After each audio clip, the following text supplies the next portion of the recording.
On the third day Esther put on her royal robes and stood in the inner court of the king's palace, in front of the king's quarters, while the king was sitting on his royal throne inside the royal throne room opposite the entrance of the palace.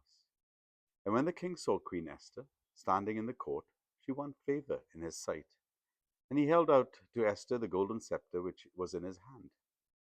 Then Esther approached and touched the tip of the scepter. And the king said to her, "What is it, Queen Esther? What is your request? It shall be given you, even to the half of my kingdom."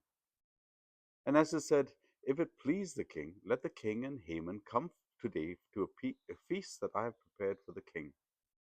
Then the king said, "Bring Haman quickly, so that we may do as Esther has asked."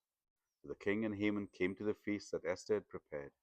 And as they were drinking wine after the feast, the king said to Esther, "What is your wish? It shall be granted you. What is your request? Even to the half of my kingdom it shall be fulfilled."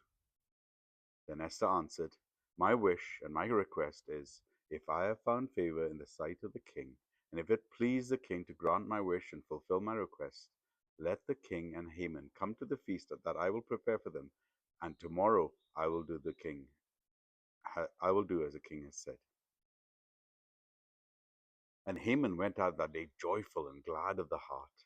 But when Haman saw Mordecai in the king's gate, that he neither rose or trembled before him, he was filled with wrath against Mordecai.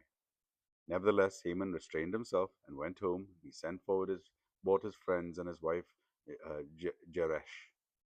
Haman recounted to them the splendor of his riches, the number of his sons, all the promotions with which the king had honored him, and how he had advanced him above the officials and the servants of the king. Then Haman said, "Even Queen Esther let no one but me come with the king to the feast she prepared. And tomorrow also I am invited by her together with the king. Yet all this is worth nothing to me, so long as I see Mordecai the Jew sitting at the king's gate." Then his wife Jeresh and all his friends said to him, "Let a gallows 50 cubits high be made, and in the morning tell the king to have Mordecai hanged there. Then go joyfully with the king to the feast." This idea pleased Haman, and he had the gallows made. Esther chapter 5.